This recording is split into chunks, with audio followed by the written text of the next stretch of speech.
What's up guys? Welcome back sa ating YouTube channel. This is me again, Mac Moto Vlog. And yun holiday. At syempre uwian na. Yun, sa mga nanood nitong aking halos dalawang sunod kasi yun lang yung video ko so kaya ngayon ito video ulit tayo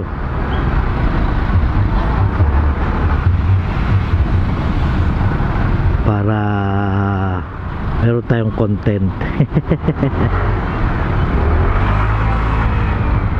So ano ba na, ano nga ba pwede nating maging topic ngayon?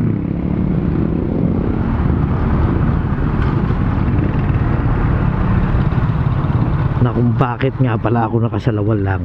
Hindi, holiday naman Saka usually talaga wala naman talagang pasok ngayon. Kinontak lang nila ako para maipag-drive ko sila kasi magsisimba sila ngayong araw. Ay, kanina nagsimba sila and kumain, tapos yun, namili lang ng konting mga goods nila, no? So yun lang naman yung ginawa ko ngayon. Wala namang espesyal, wala namang pinuntahang typical na araw lang, walang meeting. Tapos yun, pag uwi na rin ako. Siyempre kailangan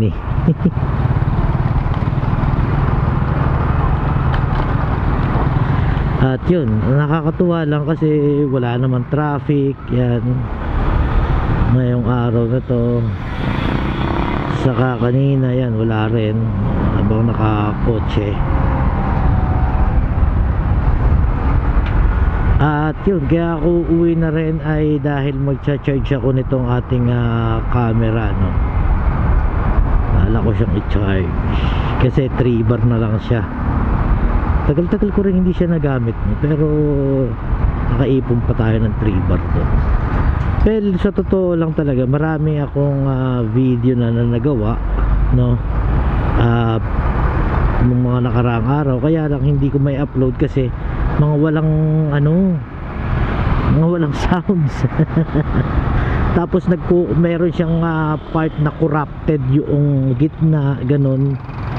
Kaya yun, hindi ko na tinuloy kasi baka mamaya pagka in-upload ko na makagaya na naman doon sa isa kong video na wala na namang sound, diba? Sayang naman.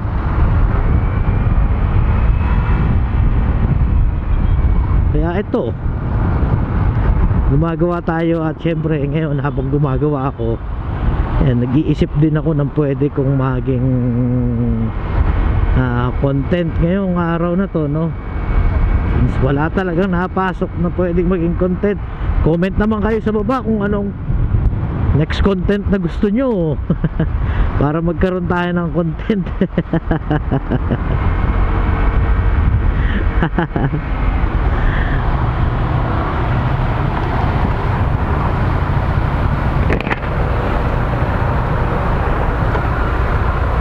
Okay lang.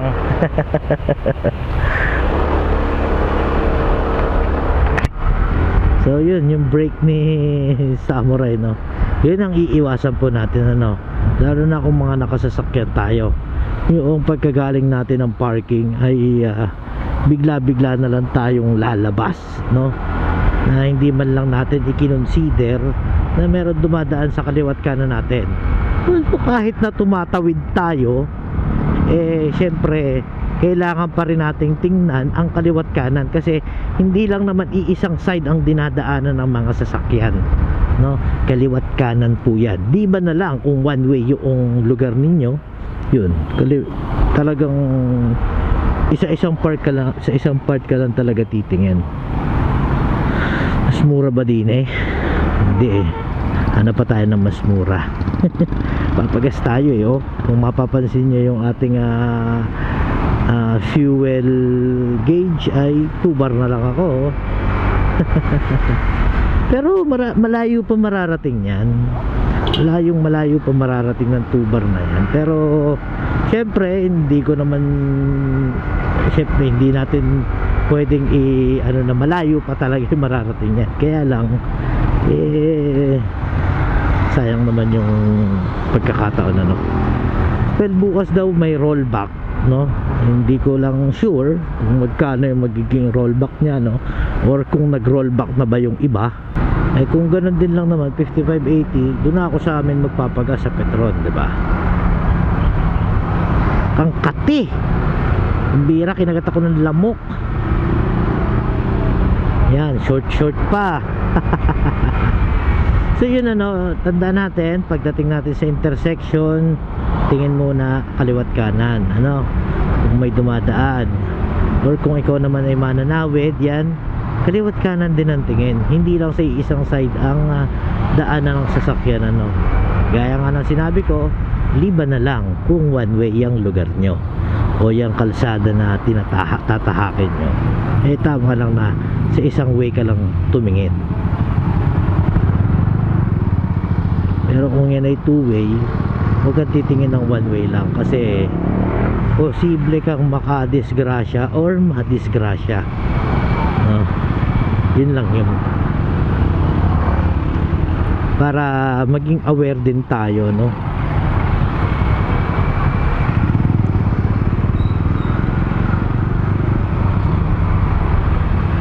Ay, ang sakit ng likod ko, kailangan ko magpahilot.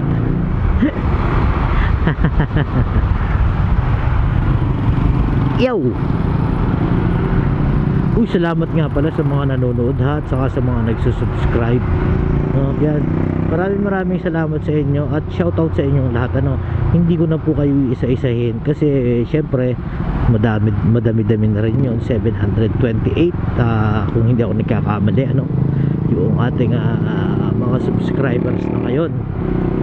Yan, maraming salamat sa inyong lahat. At syempre palagi kayong mag-iingat, gaya ng request ni Sir kanina. Yan na po, nakikita ninyo po ay dashboard na talaga ng ating motor, no?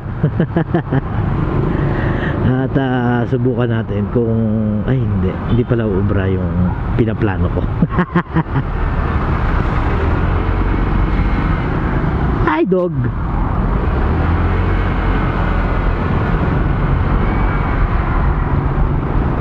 Ayan, gaya ng promise ko sa Sir kanina, yan, sana makita yung dashboard. Ayan po, dashboard nya. Alright. Yung nakikita nyo maliit na yon, RPM yon, no? At isa pa pala, no, konting kaalaman lang pagdating dito sa ating Supra, no? Para malaman nyo kung sira na ba yung inyong side stand kill switch, ay ganito lang.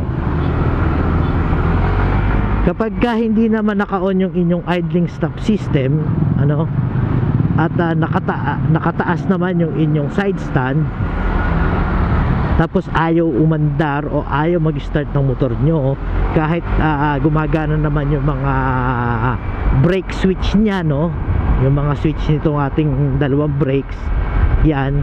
Tapos nakalabas dito yung indication ng idling stop system, yun, sira na po yung inyong side stand kill switch, kasi hindi talaga mag-i-start yan pagka ganon. And doon naman sa mga ibang nakikita ko na video na bakit daw hindi nag-i-start yung kanilang motor, no, ay kung papansinin natin mabuti, yung kanilang side stand ay nakababa, kasi nakailaw yung kanyang idling stop system. Subukan natin, ha. Ibababa ko yung side stand ko, iilaw yung idling stop system. Diba? Kahit anong push ang gawin ko dyan, hindi yan magi-start dahil nakababa yung ating side stand. So yan yung indication na nakababa yung ating side stand. Pag tinanggal natin yung side stand, wala, diba? Magi-start siya ulit. So yun na, konting kaalaman lang sa ating motor, sa ating Samurai 155. At sa Honda Click naman, ang alam ko sa Honda Click naman ay kapag pagka inon mo siya, di ba lumalabas dito yung ating ano ba tawag doon, check engine sign dito.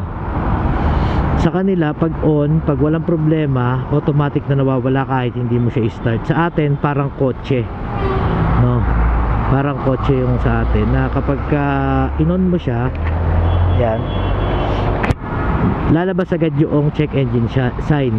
Then pagka in-start mo na, mawawala na ng automatic, no? Ganun naman sa atin, parang kotse. And mag-a-appear lang uli yun, lalabas lang uli yun kapag nagkaroon na ng problema yung ating engine.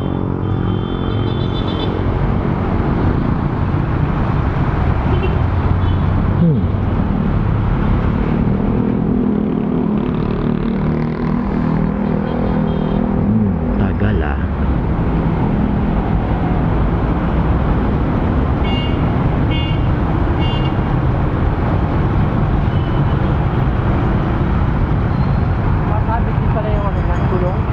Sir? Coverless siya. Oo, sa cover. Ito yung coverless siya. Oo nga eh. Masyado kasing malapad yung gulong niya. Ito dito na tamaan yung pinaka-cover ng pagkilid. Ay, hindi naman. Yun lang talaga sa cover, kasi makapal kasi yung nabili kong cover. Tulis ka nga eh. Oo. Naka-stop eh!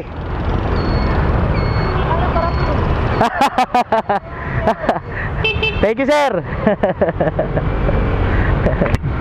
So yun, at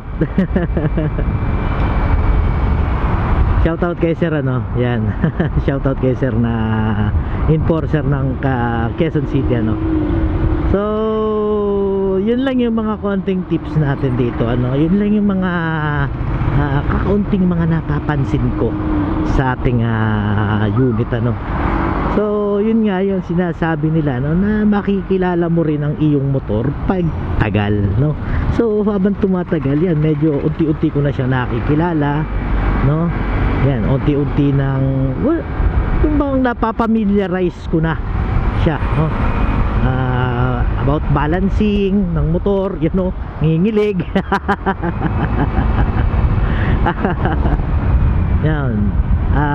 Yun yung mga basta malalaman nyo yun pagka yung medyo tumatagal-tagal na sa inyo. Yan, napapamiliarize na kayo sa inyong mga unit, no. Ultimong yung mga brake pads mo, alam mo na kung paano mo siya tatanggalin, no. Alam mo na yung kung paano, kung halimbawa may konting maliit na problema, nagiging issue sa yung motor, no, na hindi mo alam, halimbawa na sira na pala yung iyong brake switch, no. Yan, malalaman mo at malalaman yan dahil unti-unting napapamilyar ka na sa nagiging problema ng iyong motor. So mga nagiging issue lang naman itong Samurai, yung mga hindi naman siya internal at saka hindi siya fatal, no. Hindi siya fatal, ano lang siya, talagang mga minor lang yung mga nagiging issue niya para sa akin, ha.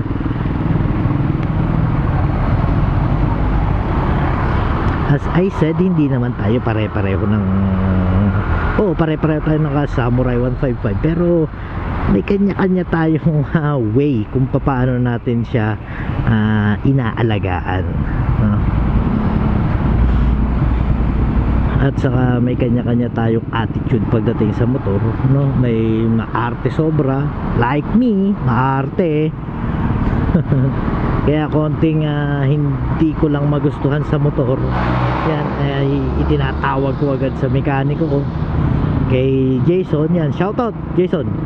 Yan, tinatawag ko agad sa kanya, sa aking poging mekaniko, dahil nga syempre ayokong lumala, 'di ba? As long as pwede na nating ipagawa, ipagawa na natin. Kung may naramdaman tayo o may narinig tayo sa motor natin na hindi pamilyar sa atin, ano, as soon as possible kailangan na natin siyang maipagawa, no. Kasi habang yung problema mo ay maliit pa lang, at syempre habang yung gagastusin mo ay maliit pa lang, kasi kapag yan lumaki yung sira, malaki na rin yung gastos. toss gas malala. Yun lang yun, yung mga konting mga tips, di ba? Kasi lagi naman natin siyang ginagamit eh. Naririnig natin yung makina niya, no? Nararamdaman natin yung makina. Kaya kapag may problema siya or may narinig tayong hindi pamilyar sa atin, yan, pagawa na natin. Sige.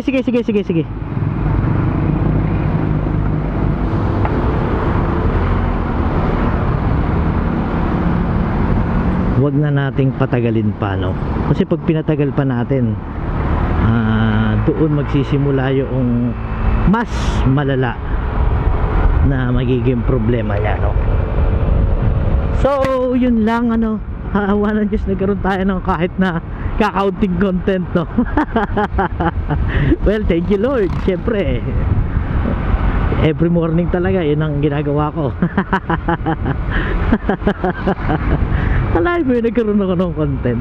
As yun, hanggang dito ko na lang siguro tatapusin tong vlog na to. Medyo mahaba-haba na at medyo napapasobra na yata yung aking kadaldalan, ano? Yan, so yan, comment kayo sa baba kung ano yung pwede natin gawing content sa susunod, no? Yes. So yun lang muna guys sa ngayon. At ganun din, mag-iisip din ako ng pwede nating maging content, no? Magluluto tayo ng ibang content natin.